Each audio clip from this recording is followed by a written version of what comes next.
Welcome to future study centre Salem. உங்களை அன்புடன் வரவேற்கிறது. இன்று நாம் காண இருக்கும் பகுதி பட்டதாரி ஆசிரியருக்கான நியமன தேர்வில் யூஜி டெட் பிஆர்டி தமிழ் அழகு ஒன்றில் முக்கியமான பாடத்தலைப்பு தான் பார்க்குறோம். இன்றைய தலைப்பு திராவிட மொழி குடும்பம். திராவிட மொழி குடும்பம் அப்படின்னா திராவிட நாட்டில் பேசப்பட்ட முக்கியமான மொழிகளின் தனித்தன்மை பற்றி பேசுறது தான் இந்த திராவிட மொழி குடும்பம். இந்த மொழி குடும்பம்னு பார்த்தாவே இங்கே தலைப்புகள் நீங்கள் பார்த்துருப்பீங்க. இந்த வரைபடத்தில் இந்திய வரைபடத்தில் கொடுக்கப்பட்ட ஒவ்வொரு மொழிகளை பற்றி பேசுது. என்னென்ன மொழிகள் கொடுத்துருக்காங்கன்னு பார்த்தீங்கன்னா தெலுங்கு மலையாளம் கன்னடம் துளு. அது ஒவ்வொரு மொழிகளுக்கும் ஒவ்வொரு கிளை மொழிகளாக சொல்லப்பட்டிருக்கு. அந்த கிளை மொழிகளின் தன்மையை பற்றி பார்ப்போம். கன்னடம் குடகு அப்படின்னு சொல்லிட்டு ஒவ்வொரு மொழிகளுக்கும் எவ்வாறு திராவிட மொழிகளாக அது உருவாக்கப்பட்டது, அந்த மொழிகளின் தன்மை என்ன அப்படின்றத பார்ப்போம். சரிங்களா? அதாவது நமக்கு தோன்றிய கருத்துக்களை பிறருக்கு உணர்த்தும் மனிதர் கண்டுபிடித்த கருவிதான் மொழி. அப்போ மெய்ப்பாடு, செய்கை, ஒலி, ஓவியம் அப்படின்ற வரைகளெல்லாம் பார்த்தோம். சரிங்களா? வரி வடிவமாக இருந்துச்சு, மொழி எப்படி தோன்றுச்சு அப்படின்னு சொன்னோம். அப்போ பழமையான நாகரிகம் ஒன்று மொஹஞ்சதாரோ ஹரப்பா அகழ்வாயில் ஒரு கருதப்பட்டு இதை தான் திராவிட நாகரிகம்னு சொல்லுவோம். அந்த திராவிட நாகரிகத்தில் பேசிய மொழி தான் திராவிட மொழி அப்படின்னு சொல்லியிருக்காங்க.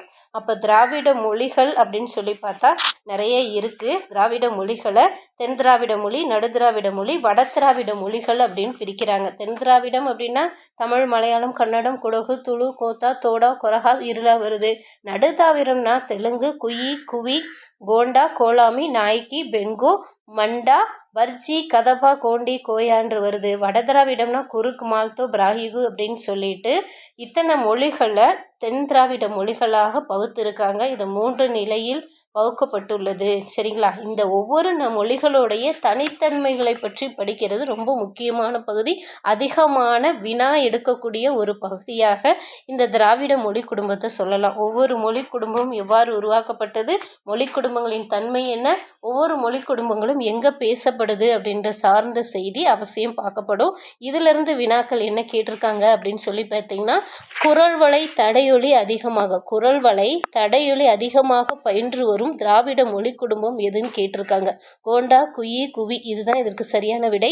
கோண்டா, குயி, குவியில மட்டும்தான் குரல் வளை தடையொலி அதிகமாக பயின்று வரக்கூடிய ஒரு திராவிட மொழி குடும்பமாக இருக்குது. அடுத்து 2வது வினா பார்த்தீங்கன்னா, தமிழ், தெலுங்கு, மலையாளம், கன்னடம் ஆகிய 4 மொழிகளுக்கு இடையே உள்ள ஒற்றுமையை சுட்டி காட்டவர் யாருன்னு கேட்டிருக்காங்க. எல்லிஸ். இவர் தான் என்ன செஞ்சிருக்காரு, 3 மொழிகளுக்குள்ள ஒற்றுமையை சுட்டி காட்டியுள்ளார். என்னென்ன மொழி? தமிழ், தெலுங்கு, மலையாளம், கன்னடம். தமிழிலிருந்து தெலுங்கு, மலையாளம், கன்னடம் என்ற 3 மொழிகளுக்கும் தமிழோடு எப்படி தொடர்பு இருக்குது, எப்படி ஒற்றுமை இருக்குது, இந்த 4 மொழிகளுக்கும் எவ்வாறு ஒற்றுமை உள்ளது அப்படின்றத சுட்டி காட்டியவர் யார்? எல்லிஸ். அப்போ இந்த பாடத்தலைப்பும் ஒரு முக்கியமான பாடத்தலைப்பாக இருக்குது. அதிகமாக வினாக்கள் கேட்கப்பட்ட ஒரு முக்கியமான பாடத்தலைப்பாக இது சொல்லப்படுகிறது. நன்றி. மீண்டும் ஒரு தலைப்பில் சந்திப்போம்.